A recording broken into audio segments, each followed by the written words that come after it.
Missed an episode of your favorite podcast? Choose from over a decade of content in our archives, not just the latest episode. All free at GCNlive.com. This is your call to action. Get prepared, America. Economy, survival, energy, disasters. This is USAPrepares.com. Informative radio, educational radio.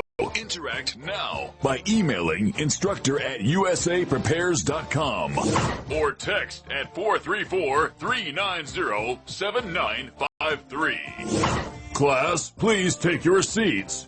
Now, your instructor, Vincent Finelli. Well, it looks like, I'm looking around the studio, it's just me and a couple of Colts, and that's it for today. I don't think Rick's going to be joining us. We called him, but he might be out of town. So, everyone all set, cocked, locked? Here we go. Your dial set correctly to my book tips. So I'll be talking for about 2 hours about tips. And if you've got better tips, I'd love to hear them. If you've got different tips, I'm sure our class would love to hear them. Jason's engineering the broadcast in Minnesota at GCN. I'm Vincent Finelli. Call-in number is 866-582-9933, 866-582-9933. Telephone listen line is up at Global Star, but it's live only, so you can't listen whenever you want to. You can only listen to it when we're live. Well, you can listen to other broadcasts when they're live, but so one listen line is up and many broadcasts. So after USA Prepares comes Alex Jones on the same telephone listen line. So 712-770-9418, 712-770-9418. So, I was at the factory outlet, the clothing factory outlet, Vanity Fair, and they had these tan-colored shirts. And I thought, gosh, they're great uniform for the farm. And, of course, they're a tax deduction because I wear them for the farm. And, they look like the ones I bought previously. They're, tough, heavy, kind of a tan or khaki color cotton. Great, right? And they were normally $16.99, and they were on sale for $11.99. But I wouldn't have bought it at $11.99 because I wait till I get the 20% off sale coupon for everything I buy, and so we wait and get all our clothing at that time when it's at the factory outlet at the discounted prices, and then they're discounted again, 20% off. So I bought them at $11.99 minus 20%. And I thought, okay, so there's my size. Let's get two. And so I get them home, and I'm reading this. I don't feel exactly the same. Close, but not exactly the same. So I look at this label, which you need a microscope to read, and it says, it's made in Kenya. Barry be proud of this shirt. 98% cotton. 98% cotton. And so what's the rest of it? Spandex. Now, what in the heck do we need spandex in a shirt for? Why? In case I have something to eat, so it still fits. Is that what this is all about? Anyway, they're going back. Spandex in shirts. One of the things I wanted to tell you about was a call came in to our house, and was for our son. And you know that he works on vehicles. So a guy calls him up and says, hey, I got this radio I want to install in my truck. Can you do that? Our son says, sure, that's not a problem. Said he wanted to talk to his hunting buddies. So the question for you, class, is what would you expect that to mean if someone says, hey, I'd like to install a radio, and this is a senior, and he's unable to crawl into the dash and fish the power wire and to the fuse block, and so he wanted our son to do it for him. Our son said, "Sure, be glad to." Well, our son went over to his house, picked up the radio, brand new in the box, outer box, shipping box, he bought over the internet, and he looks at it, and it's not what he expected. He thought that and it was a communications problem. Maybe. the person who owns the truck and owns the radio wanted to put in a two-way radio, kind of like a CB. It looks like a CB, feels like a CB, acts like a CB, except it's not. CB is Citizens Band. And back in the 60s, I used to have a CB radio. And in order to have one and operate it legally, you had to have a permit from the Federal Communications Commission, which I had. So I had a 7-digit call sign when I had my CB radio. And you would use your call sign to announce who you were. And those were the days of regulated communications. It was way better. There was no profanity. There was no vulgarity. Nobody cursed, sweared, threatened anybody. It was polite. It was really nice. And if you were lonely, you could just key your microphone and say, hey, anybody out there? You know, this is KQD 1112, you know, or whatever the call sign might have been. I just made that up. And someone would say, hey, how's it going? And you say, where are you? Where are you? And those kinds of things. And you just have a chat. And you can collect QSL cards. And these are little cards like postcards. And you'd say, hey, do you have a card? And they'd say, yeah. You say, well, can you send it to me? And you tell them your address. They'd mail it to you. And you could collect these cards. Like you talk to people in all these locations. It was a really neat little hobby. And you made some friends that you probably never see. But, you know, it's kind of like USA Prepares. You know, we have some friends that we've never seen, right? You do. You've got Kyle and Joey and Captain John and Norm. And so you have all these friends. And you can call them, you know, when we're on the air. And it was really kind of a neat thing. You could ask them for their advice and counsel, and nobody charged anybody. It was just really nice. And if you had an emergency, you could key that microphone and say, hey, I'm stuck on Route 1 or 2 or 3 or 4. And I'm at, mile marker or whatever, or I'm in this town, and I've got the little jalopy that's red and white and green, and, you know, somebody'd come over and help you. It was really nice.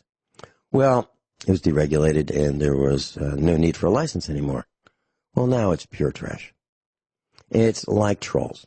Everybody's got an opinion, and the opinion starts with the letter F. That's what it's like. So, back to this radio.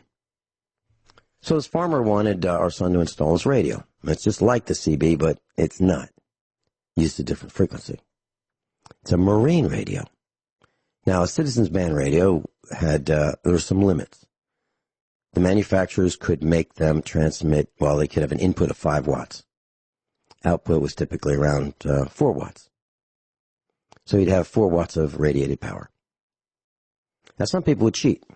They would stick an amplifier on the end of the output stage of the radio. So instead of being limited to, 4 watts of output, and what are we talking about? A few miles. If you're in a clear area, no trees, no buildings, you might go a little longer or a little farther than that.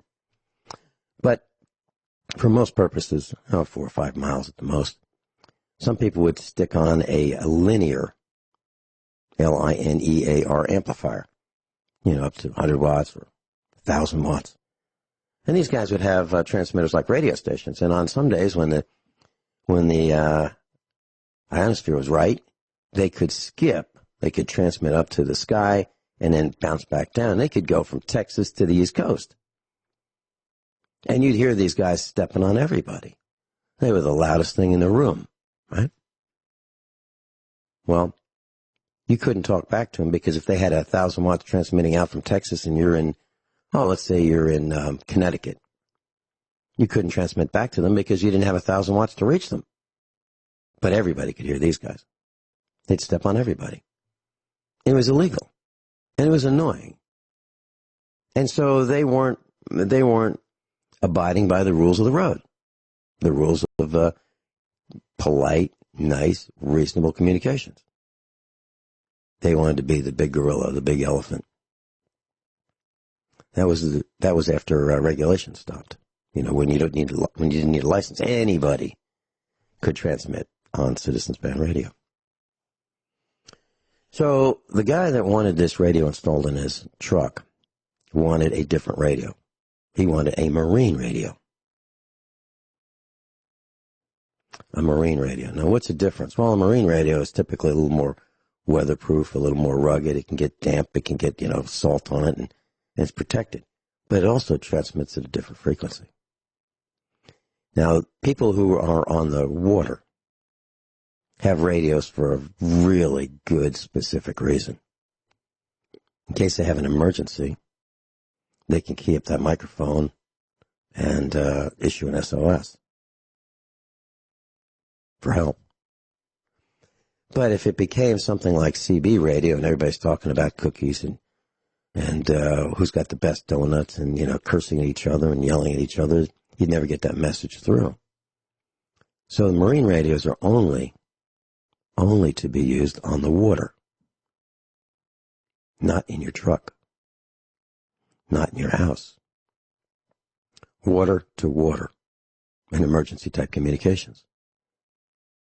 So this guy wants to use his radio to go hunting wild dogs with his buddies. So they can say, I'm up here at the old Thompson place or the old Wilson place or the old Jones place, and there's a pack of dogs here. Y'all come out here with your guns and we'll kill them all. That's what they wanted to use these radios for.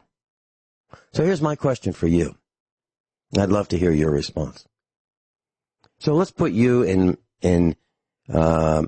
my son's shoes. You've got a customer who has you work on his vehicle, pays you for it. You give him a good deal all the time.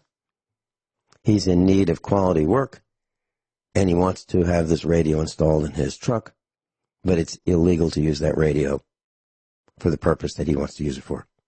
And he told you, hey, I want to use this to go kill them dogs. Me and my buddies, we're going to, get on it and kill them. But to use that particular radio, it's not citizens band radio, that'd be fine. From a FCC perspective, to use the radios to go hunting.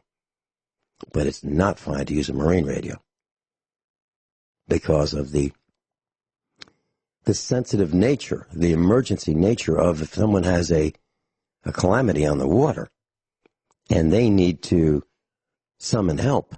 It's like urgent and it's now, because people can drown in the water or freeze to death. So what are your thoughts? What would you do? What would you do if you were our son? And I'll tell you what he did do, but I'd love to hear your perspective on this. So it's a question of, hey, I could get some money for installing this radio. I certainly know how to do it. I can tune the antenna. I can get a minimum standing wave ratio. I can make it all work great. Do a first-class installation job, but it's illegal to use the radio for transmitting. Now, it's not illegal to use the radio for receiving. You can have one. You just can't key the microphone. What would you do? And if you'd like to call, I'd love to hear your response. 866-582-9933. 866-582-9933. Next thing. So a GMC, General Motors Corporation, truck came in, had a problem, was in limp mode.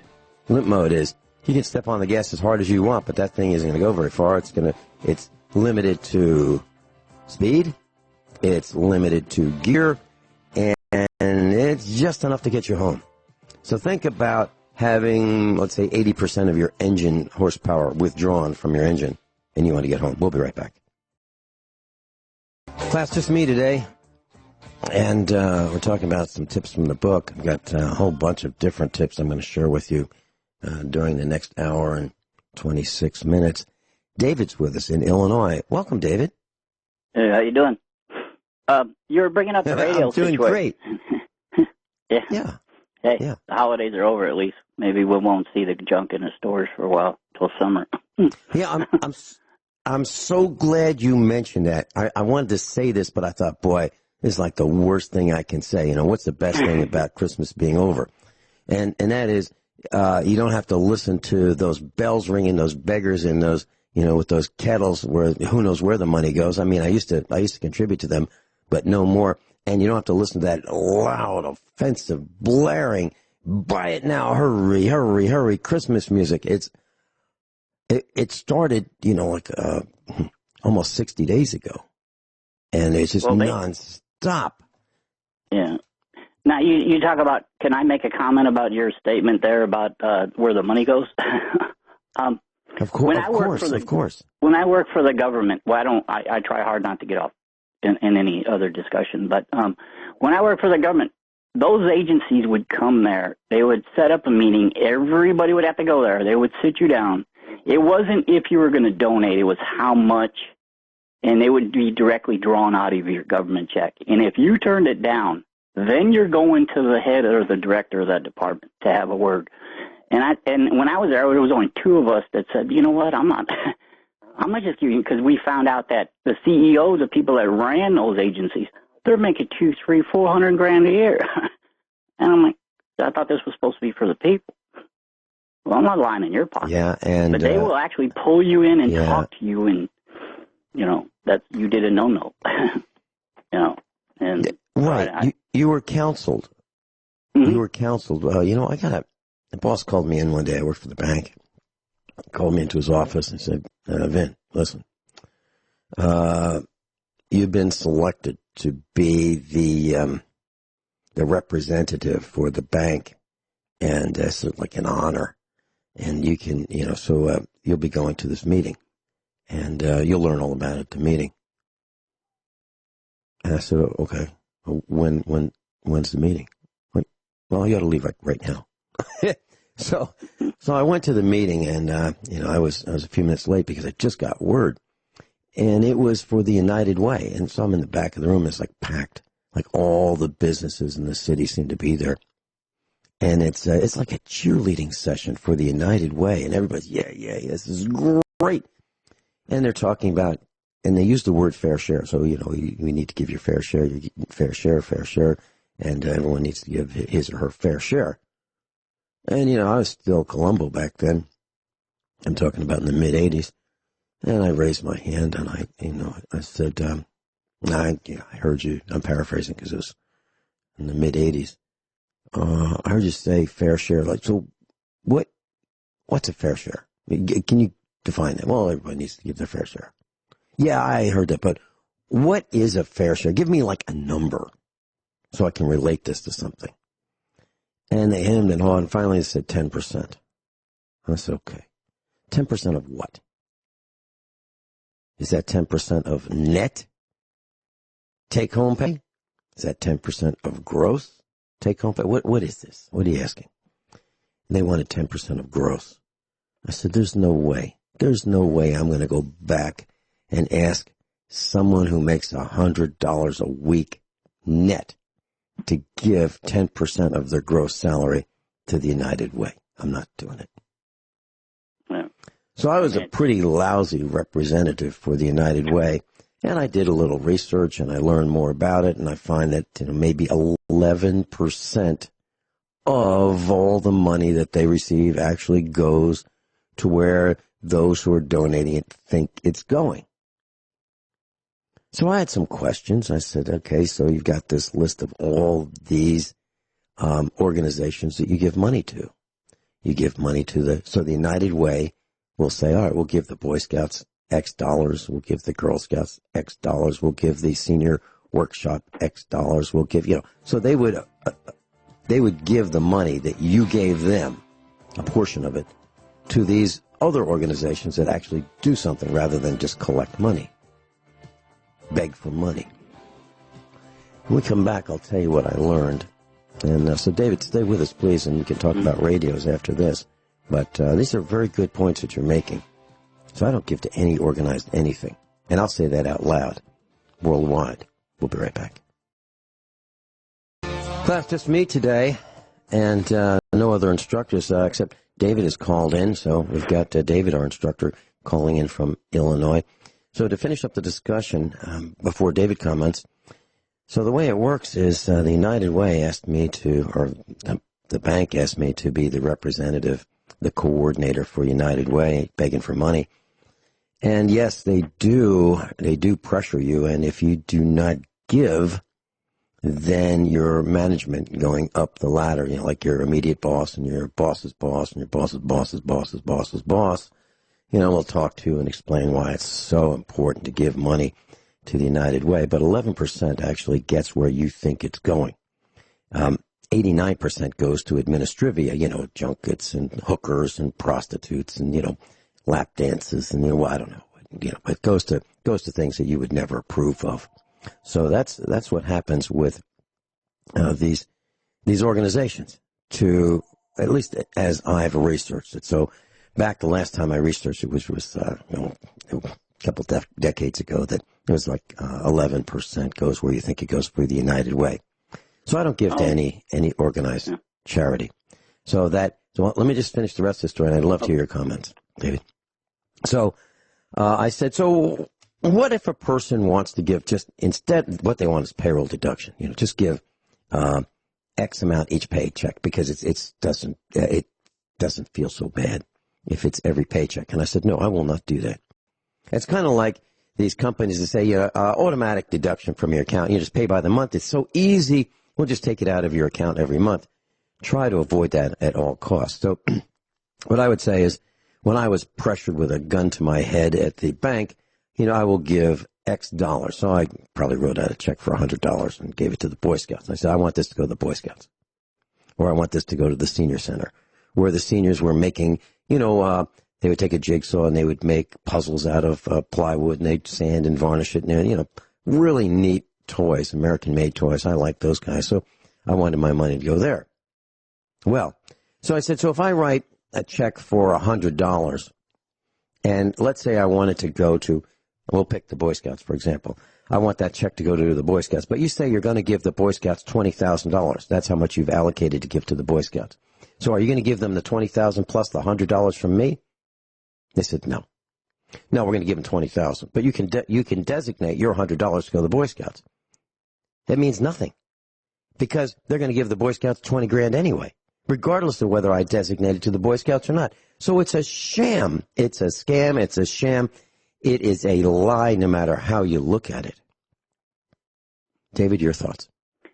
Yes. Now, I'll tell you a little bit more recent information about those situations. I've met people that actually, all they do for those agencies is sit there and write grants. So you get grants. And I asked them, okay, let me see your pamphlet. And they showed me the pamphlet. Oh, wow, you do this. Volunteers do the work. I'm like, but can I have this happen, if I need this service? Oh, no, we don't do that. I said, wait a minute, it's in your pamphlet. Oh, we just do that to make it easier for us to get more grants. I said, well, what do you do with the grants if you got volunteers? Oh, that's to help cover our wages. And then they actually had the nerve to ask me to talk my wife into going around so they can take her around to use her basically as a poster child to raise more money, which I can't really say the things she said about that. So, so they weren't even using the money for what it was needed for. It was just to give them raises and, to cover their salaries and, more benefits.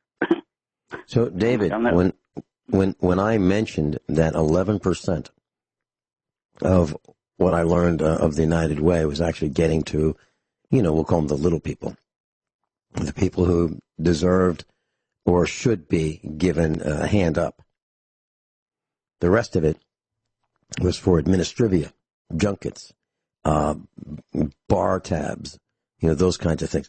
Do you think that I'm speaking outlandishly, or do you think that what I'm saying is true?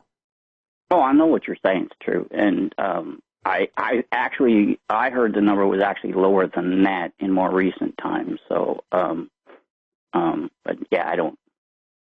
No, you're not. Okay, so Elizabeth Dole was the head of, if I remember correctly, the head of the Red Cross. And I'm talking like 20 years ago, I think she was in charge of it. And Bob Dole was her husband at the time. Bob Dole was a U.S., parasite, a senator. And so he's making money at in his consortium, cartel, bribes, kickbacks, things that those guys are accused of doing. And she's running the American Red Cross.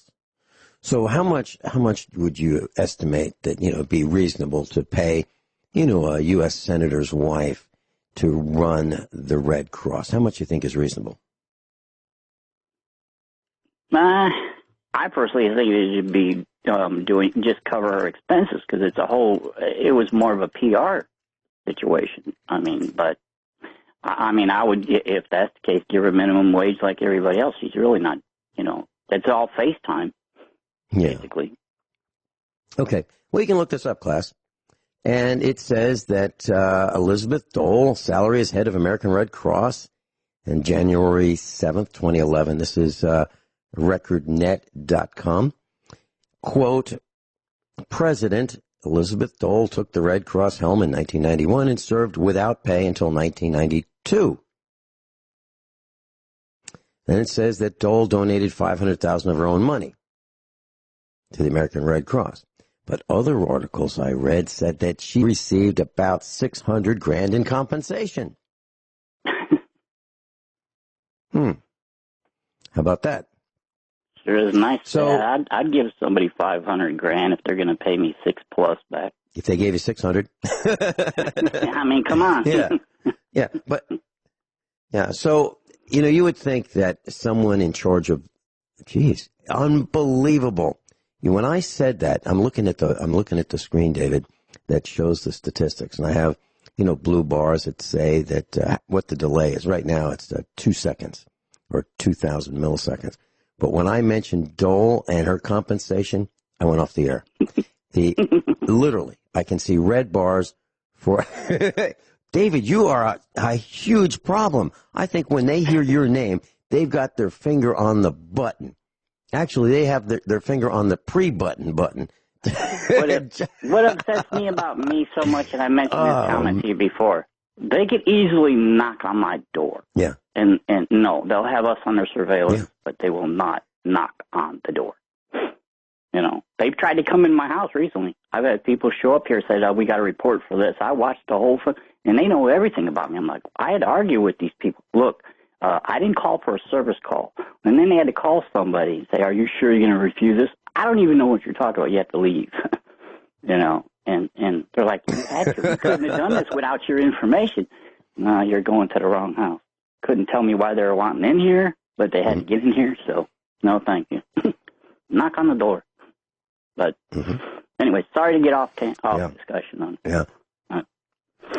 No, that's not a problem. David, you wanted to talk, let me say this very clearly to the class, since you're alluding to this and mentioning this.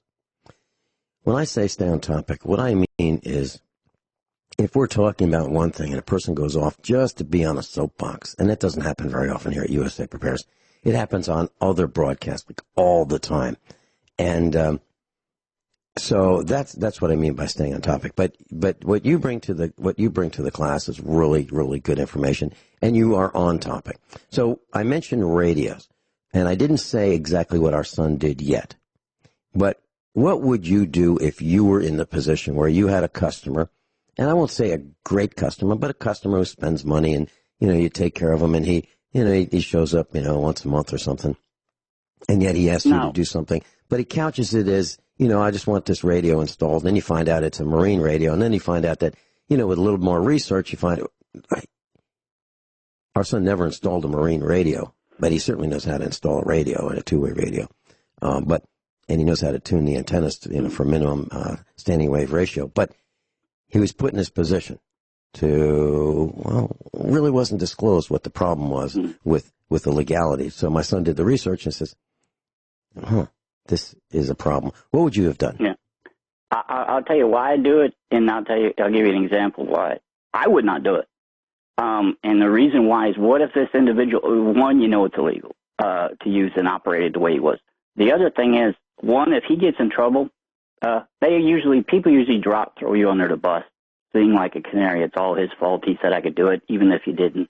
The other reason is, what happens if this guy's near water and there is an emergency on the water, and he happens to interfere with their broadcast, their using of that radio, and help can't get to the individuals what it was designed for, and then there's a loss of life.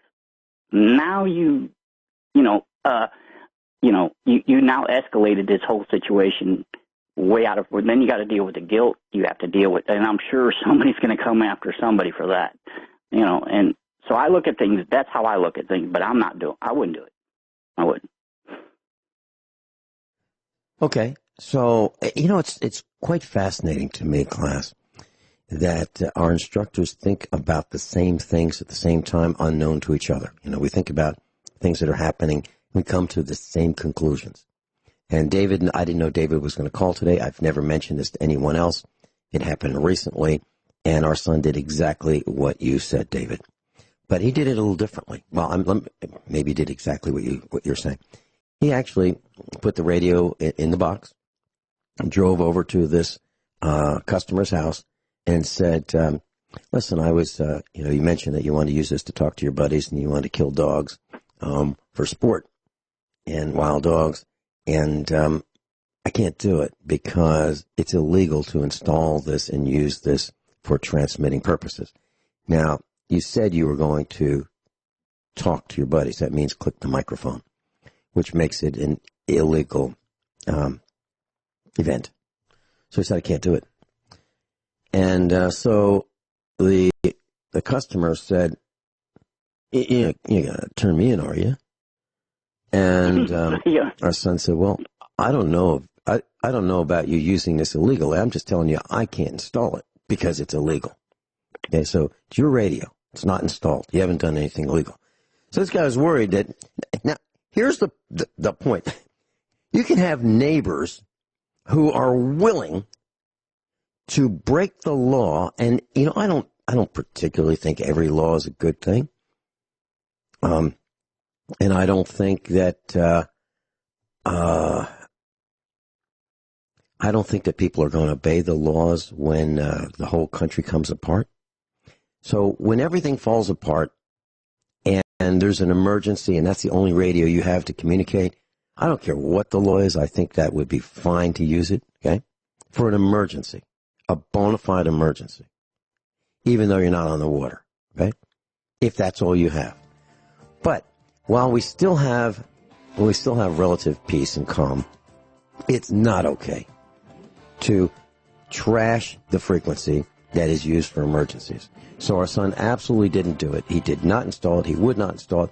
And he said, if I lose a customer, that's okay. Because would that customer throw me under the bus? Probably.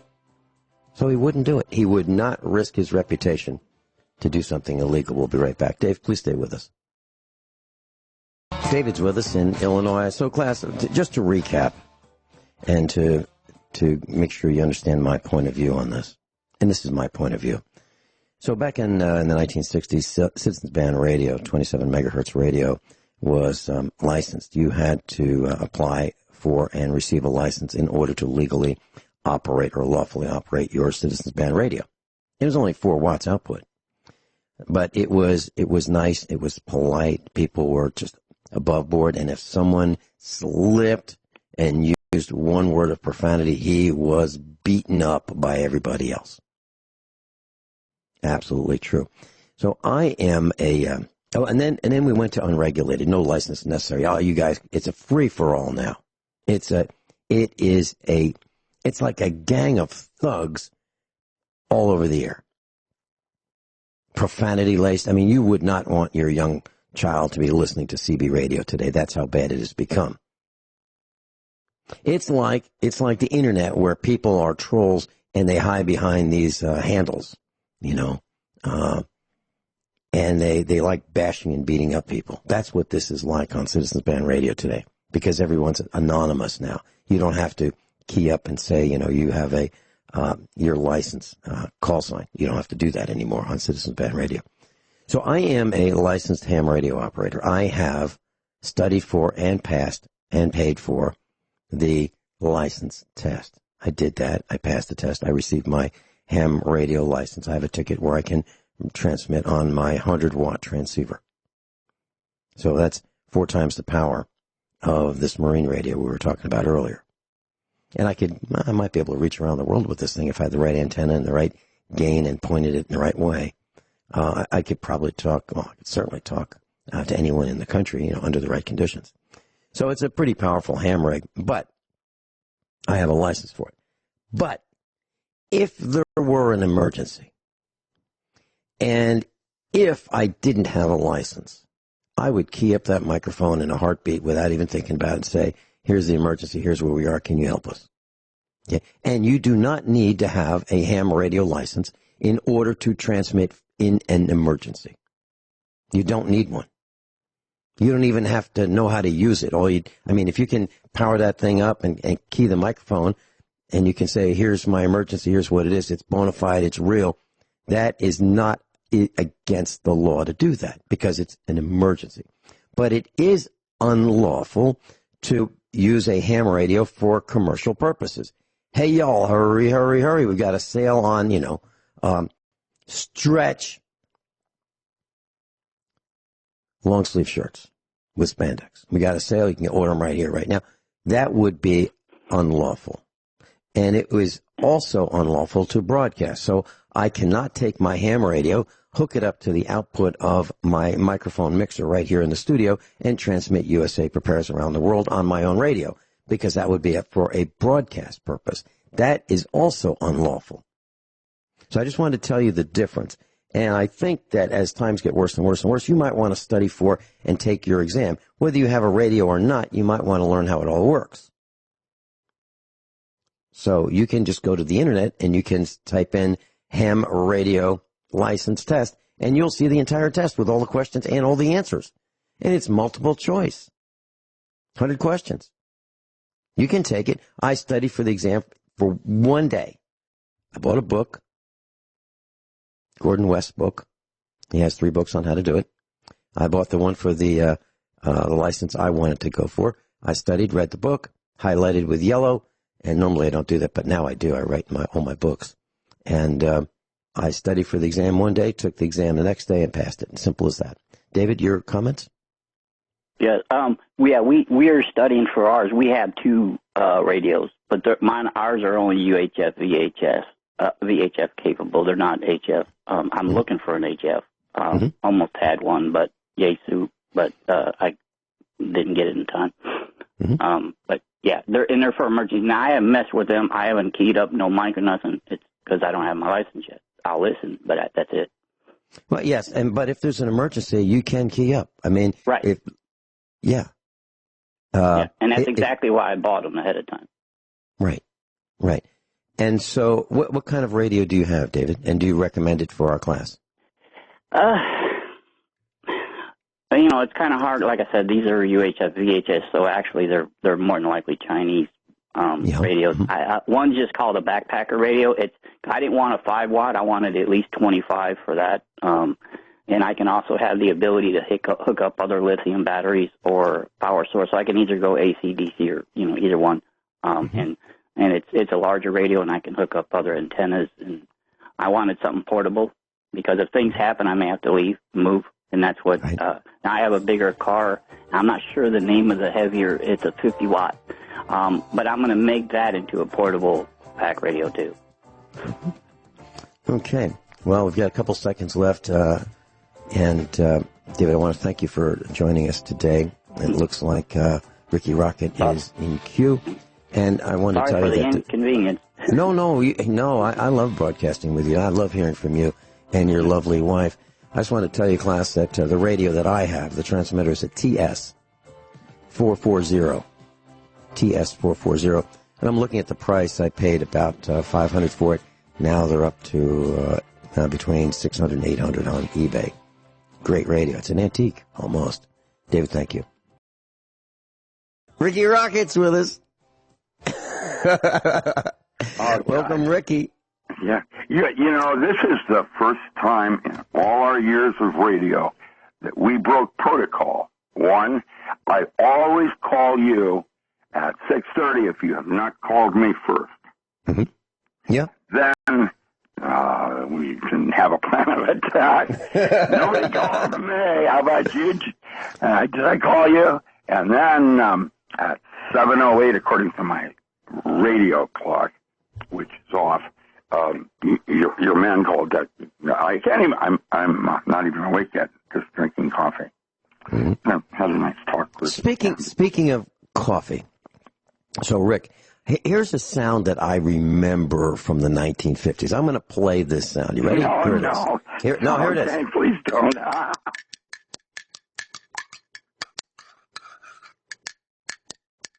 Okay, so that is the sound of a cup of coffee with a spoon in it. And I distinctly remember that sound. And that was the sound of my grandfather stirring his cup of coffee with a spoon in it. Now, here's why I'm mentioning this. I know for a fact, I can remember that he stirred it clockwise. And it seemed to go on for like 2 minutes. And I remember being very young and thinking, it had to dissolve by then. It had to. I'm thinking he probably had a little bit of sugar and a little bit of milk in his coffee. But he was stirring it clockwise, and you could hear the spoon clanking against the inside of the coffee cup. Now, and he lived to be, he retired in his 80s. He was a real hard-working, strong, healthy guy, even though he was gassed in World War I. The question is, was he structuring his water by stirring it clockwise, with the water being actually coffee? Yes. Instinct. Yes. Isn't that fascinating? We do a lot of things like that we're not aware of, and then we find out later, oh, yeah. For example, Culpeper. Okay. Culpeper, for example, did doctrine of signatures. That meant that you could tell what the plant's use was by its color or what it looked like. Red clover. Oh, that's red. It's for the blood. And now we know it's got iron in it. Lungwort. That plant's blue. But you ever see a blue plant? Lungwort. Lungwort is for, guess what? There it is. And later, 100 years later, 200 actually, we discovered that it was the same. Structuring water is something that we've always known about, but we never talked about. That's why I'm going to start writing manga comics for children, because they're not doing that in school anymore, for sure. I have to apologize, Vinny. I've had a series of very strange events outside my control that are, I'm like in the winds of fate. My Julie wasn't here in Oregon. Her father is ill down in California, so she's been down there. We had a talk last night, and then, whether it's 1 o'clock in the morning, I woke up, and it was like really, and there wasn't ice on the inside bedroom walls, but I've lived in countries where it was like that, where you get up at 4 in the morning and you fire up your airtight and go back to bed until 6. I've lived in that kind of country. It was like that this morning. And, I didn't have any hot water for a bath. It's been downhill since. Anyway, here I am. Well, it's great to have you. I'm sorry that Julie's father is ill. And if she needs to talk to Norm, let me know. Yeah, we can make it happen. It isn't that. They misdiagnosed him down in California, and he nearly died because of it. He may not get out of it in time. And there's other complications going on in the same regard. Misdiagnosed was they had 4 liters, like gallons, had 4 liters of urine inside them. They couldn't get out. And, so there it is. And welcome to Baracha, honey. That was in the great race with Great Leslie and Dr. Fate. I have to say, this world is coming apart at the seams in every place I look at. And I spent Christmas alone. Yeah, I'm okay. It's just the worst Christmas of my life.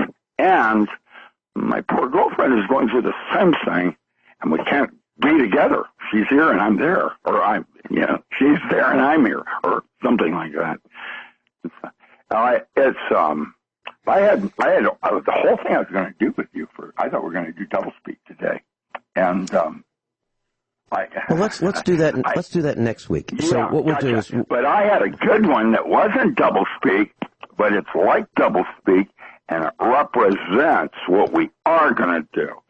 For example, if I said Ottoman Empire and Audubon Society, now what you have is what do they call that? I'm mixing metaphors with automatopoeia.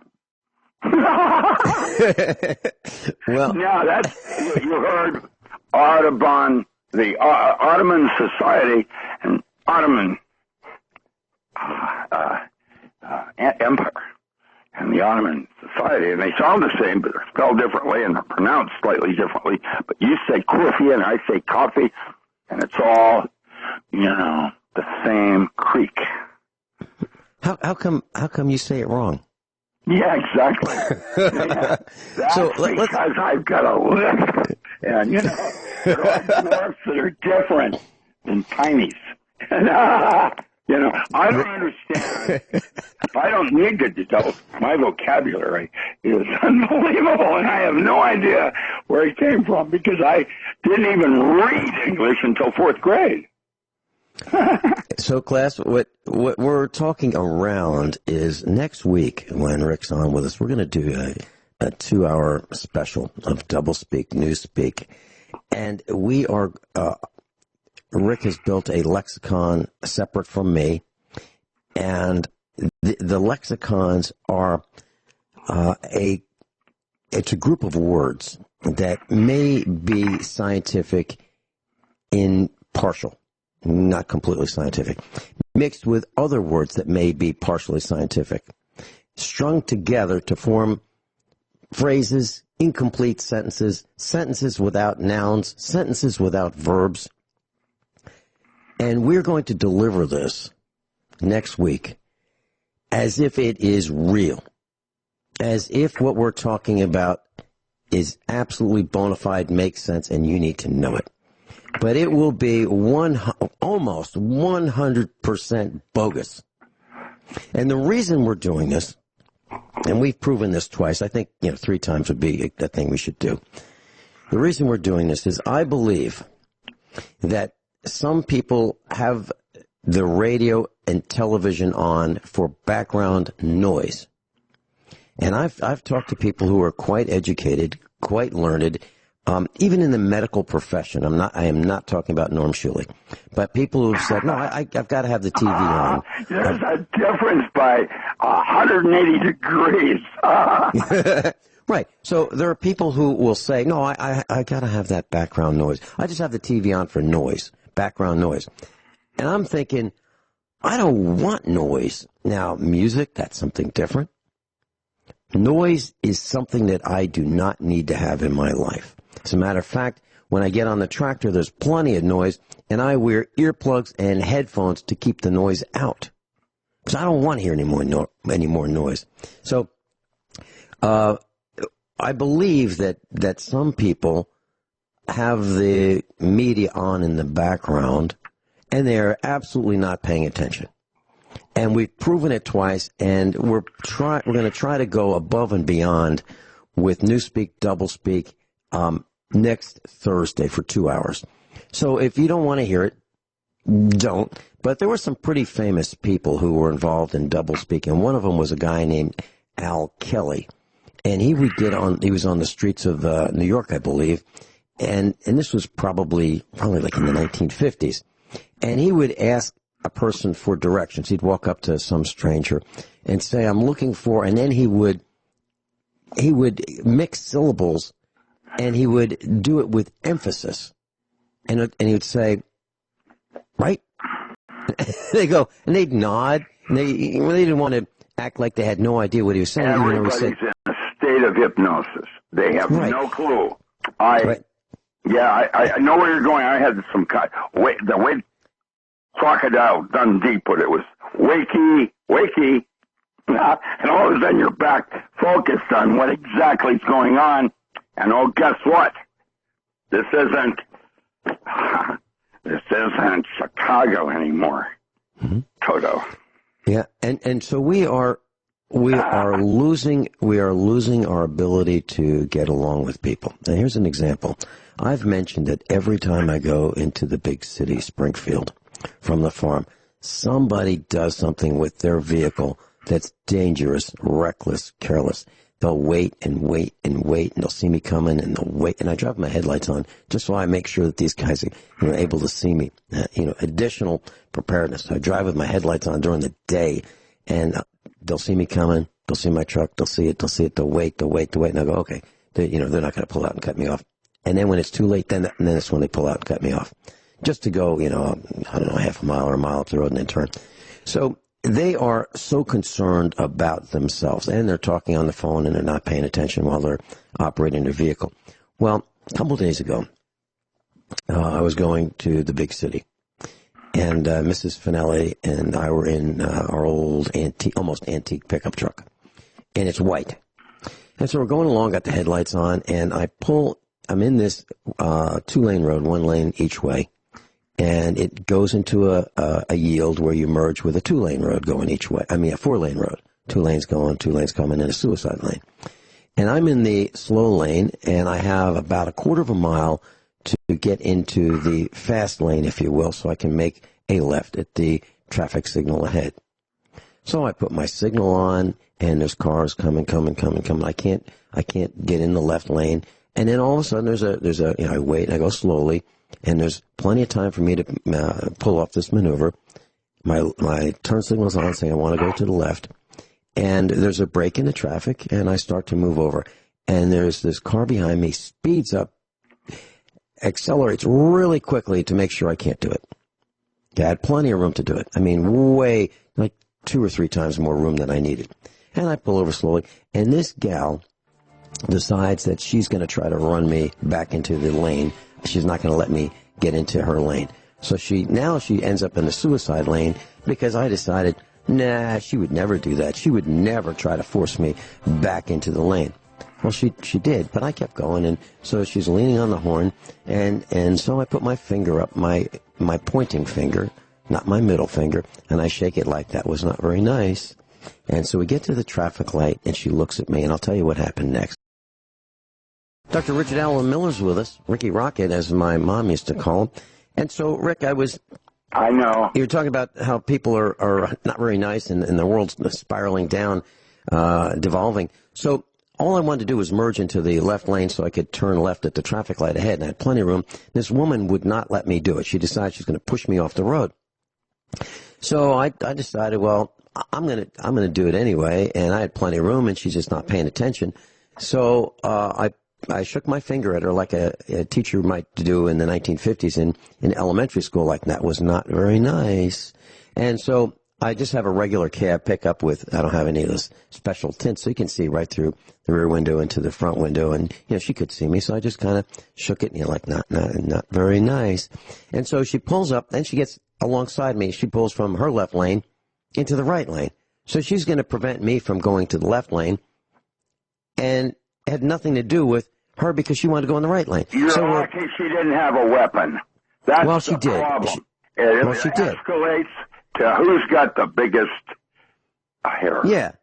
Well, okay. So I have other things I need to talk about. Everybody gets that. We've been there. Well, no, we don't. It only take me another 10 seconds. So we were at the light, and I said, "You are a moron." And she smiled. I said, "You are a moron." And then, so what'd she do? She took her camera out, her phone, and took my picture. All right, now I'm done. Mississippi 20, Mississippi 22. These fat... Okay, yeah, here's the deal. I have a whole list of things I needed to talk about. The first is, that was yesterday. I was going to send it to you last night. I fell asleep. It's been that much of a nightmare here.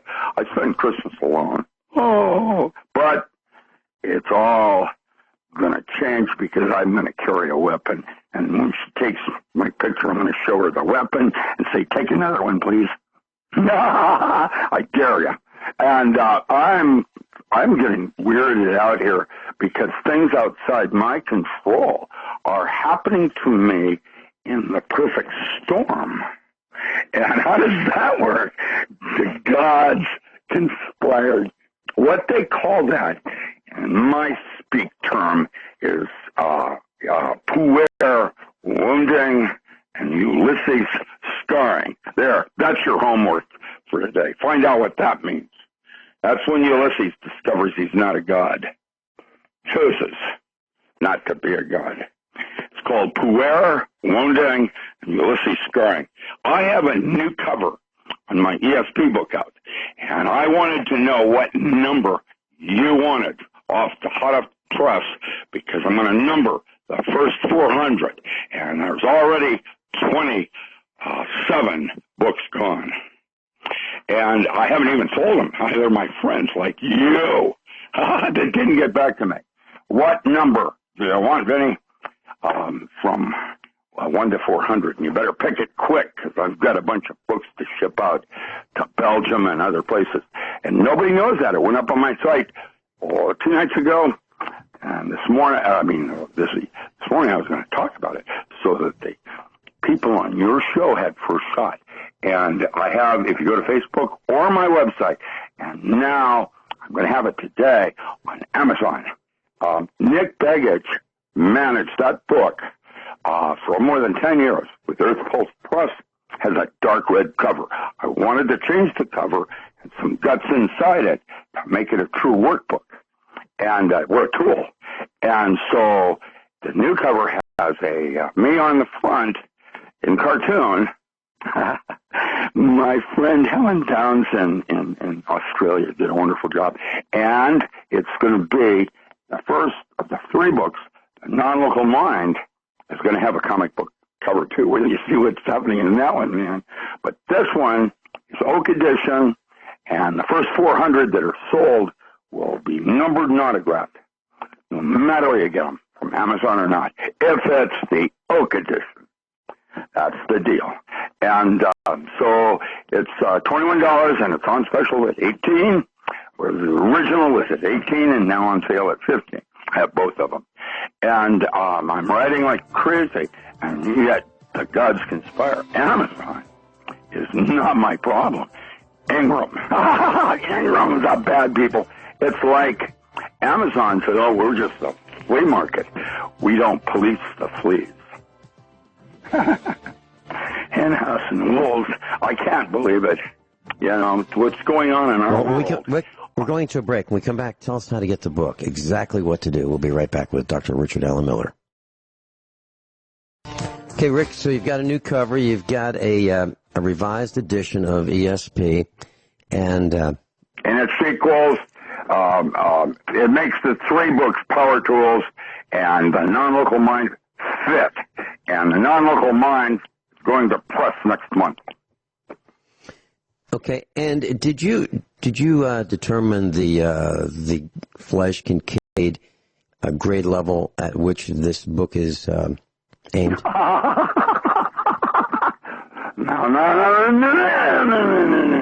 Yeah, it's in there. Yeah, Fog Index is scientific writing. Oh, it's a very, very, very special book. Very, very could be scratched. Now you got it's not a very good book. Very, not very, very. It's very, very. And I didn't mean a simile. I meant an onomatopoeia. And that's what? Who was that masked man? Oh, that was the one with a finger. And the Lone Ranger. And when Tonto said, what do you mean, we white man? It goes downhill from there. Yes, go to my website, richardallenmiller.com, and or Facebook, and Amazon will be today. And I had a little piece of candy I was going to have last night when I passed out instead of sending you all that shit. I can't keep up fast enough, man. Too many roadblocks, fingers, and or individual women that dare me to try to get over any lane. Yeah, everybody's angry. And why? Well, one is irritation coefficient. The space around you is if it gets down below 6 feet, everybody gets angry. They don't know that, but it's a fact, and that's why they call it crowd control. And, you know, if you get half of what I'm going to say right now, you're doing better than I am. My website, richardallenmiller.com, and the first 400 will be autographed and numbered. May, for my great-grandson, or something. I don't know, man. This is getting crazier and crazier because where do I begin? And hypnosis is, when I wrote this book back in the 70s for Navy SEALs, it was the first protocol on how I selected whom I was going to invite to try out for a brand new program called SEAL Corp. And I tested 280,000 plebes. And it led me to this book. That's chapter 3 in the book. And then you figure out it wasn't divers. It wasn't Navy. I had an astronaut. I had, from the astronaut program, I had a couple Marines. Everybody had to have intuition. And back when I did this, intuition and hypnosis were both considered pseudosciences. And today, they're critical in the sense of if you work with instinct, you do not make mistakes. And so I got tested on this program. The Foundation for the Study of Man had moved across the street from Durham, Duke University, and went back through and held a contest psychic tournament where they brought in Gene Dixon, Sybil Leak, usual suspects, James Hertak, and they brought me in to test my model that I use for SEALs. And I won that contest by 4 orders of magnitude above the highest psych in the world that day. And that's a matter of history. The system works, and power tools, the 8 protocols, that was the first one. The 8 protocols, and then the non-local mind, how you can go out and become a Navy SEAL overnight if you want to, because it's not about strength, which is what the SEAL program does now, endurance. It used to be. Anybody on my team had to have at least 1 PhD, period, end of story. And it had nothing to do with education. It meant they were driven and they worked with their gut. And if they worked with their gut, you don't make mistakes. It's when you think about what you're going to do that you get in trouble. And that's the truth of it, even though we're trained. Why? We're all in a state of hypnosis. It's the depth of it, how much you're tuning out that radio that you like to have the sound on all the time. You're catching everything. What you're doing is filtering. And what you want to do is focus on what's important at that moment. And most people don't know how to do that. I don't. I just know I should. How did they put it in Who Framed Roger Rabbit? I'm not bad. I'm just drawn that way. That's what I had to say. Sorry. So we go to richardallenmiller.com, richardallenmiller.com. We can peruse the offerings and buy the books right there. Is that correct? Yes, sir. Okay. And if it's Oak Edition, if you see Oak, where it's got a comic book cover to it, there's your Huckleberry. And the first 400 are autographed. I had people from Belgium. 2 days before Christmas, that night, I put it up. 1 hour later, this guy from Belgium ordered 4 of them right out of the gate. I'm considered a drug celebrity in Amsterdam, sorry. That means if I ever go over there, I've got a place to stay anywhere because I'm a drug celebrity. Go figure. Why? And so, Rick, what does that mean, a drug celebrity? Means that in 1970, before USDA, I did the chemistry of herbs. At that time, Roy Teranishi was my counterpart in USDA that was starting to look at the chemistry of herbs. That mostly back then, we weren't interested in doctrine of signatures. We were interested in agribusiness and corporate farming. And because of that, there's corn, soybean, and the usual suspects. Today, the Midwest is an open field for CBDs and oil and seed. And I might be that forehead harvester I developed 30 years ago, yeah, that's right, may be critical for that industry because the new direction in hemp, I wrote that book with Chuck Walters that hasn't even been published yet, is on hemp. It's a virgin white paper. And if you think medical and recreational and all that is an important rope sale class, it's important. Newsflash, it's paper. And that's what they're using cottonwood, and I was writing about that in 1981. Now, in my time, in some ways, this concept is important. And because once you understand how to get in touch with yourself, that's halfway to God. Most people don't even have a clue. They think what they think of as God is only halfway to God, and that's what you can do. This century, including immortality, if you had dialogue with yourself, and you don't. And I don't. I meditated for 30 years, and I don't have union. I have it more than most, but I'm not there. Oh, no. And no. We don't have a clue. This is not a real universe as the model I'm coming from, and it's a dream. And you're playing Nintendo in the future, and you're dialed in, and your time has nothing to do with it, so you can have 1,000 lifetimes. One moment. And that's that. And once you can dial in, now you're starting to have deplored the evolution of man's consciousness. And that's what this series is about. I'm writing another series because I did Chemistry of Herbs in 1970, and that book has already sold over 300,000 copies. That's a bestseller 50. Why?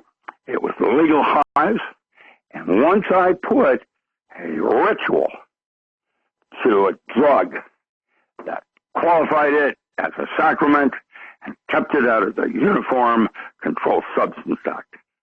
And in crabgrass, for example, has dimethyltryptamine in it. How does that work?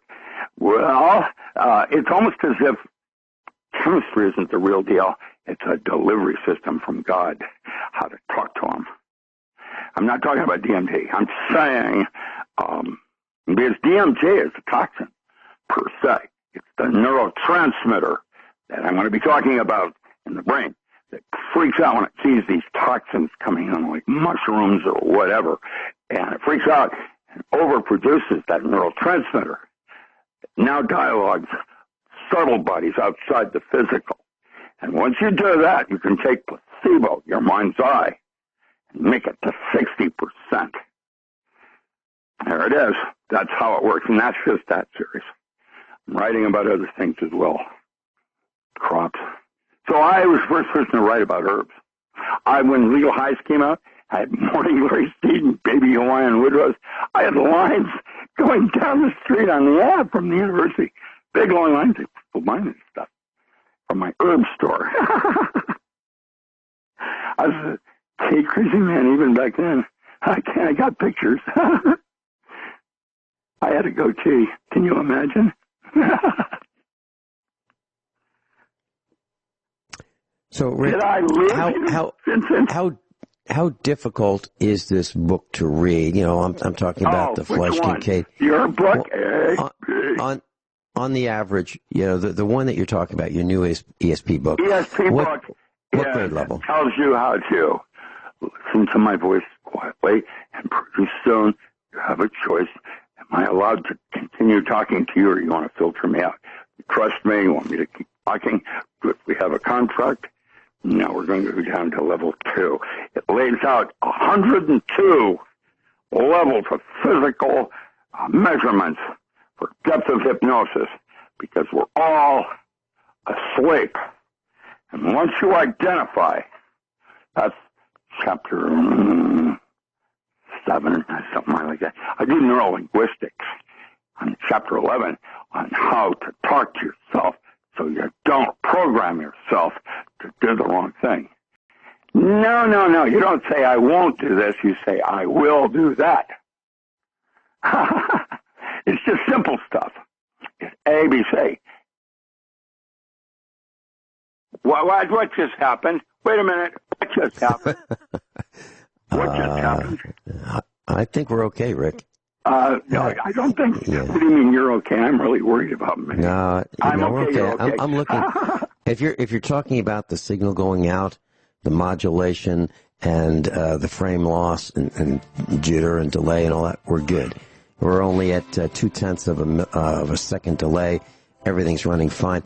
So, Rick, I've got a comment about what you just said when we come back about grade level, and for next week, I ran the text and the fabrication of the words that I made up for next week's doublespeak. I ran it through the reading level score. I'll tell you what it is when we come back. Dr. Richard Allen Miller is with us. And so, Rick, I was thinking about next week, and I'm really looking forward to our broadcast and doublespeak. And so, as I mentioned before, I came up with these words and sentence structure and so forth. And you sent me some links, and I ran what I wrote through this scoring software. And well, let me just say for the class. So, class, if you've gone to elementary school and completed it, you've gone through grade 8. If you've gone through high school 4 more years, that's 12. So grade 12, you've completed the 12th grade. If you have gone to a 2-year college, then that would be 14. If you've gone to a 4-year college, that'd be grade 16. If you have a master's, which is what I have, that'd be grade 18.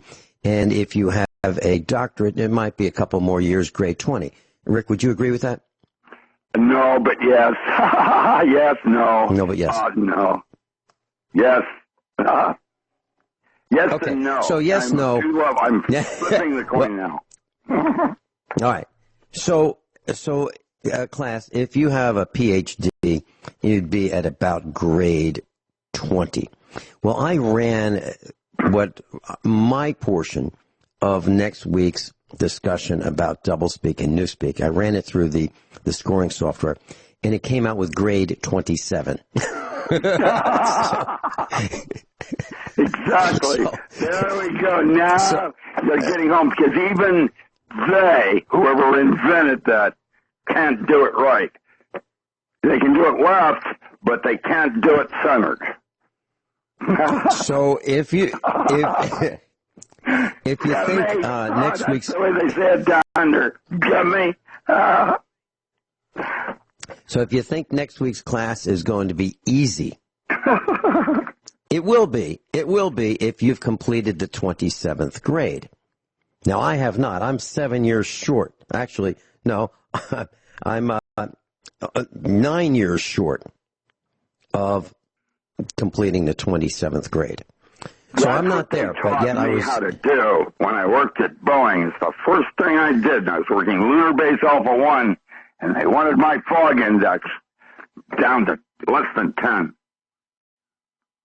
That's scientifically. What? Okay. Well, the Flesh Kincaid... Okay, it's an OY. The Flesh Kincaid scoring... M-I-C-K-E-Y. You have been programmed. You have no idea.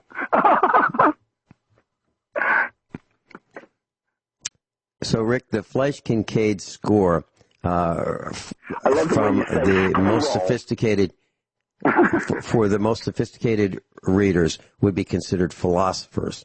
Then scientists, a little easier for them.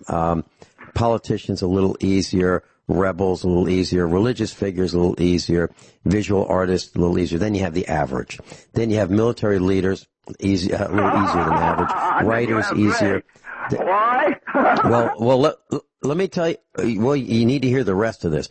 So directors, a little easier to read. Business people, a little easier. Explorers, a little easier. Journalists, a little easier. Musicians, a little easier than that. Entertainers. Now, the two bottom, the easiest to read would be what would come out of an entertainer. Second easiest, and the absolute easiest would be naturally what you would expect. The guys with concussions, sports figures. Live Sports from figures. New York. There it is. Read it So- quick, man. We're in deep. Yeah.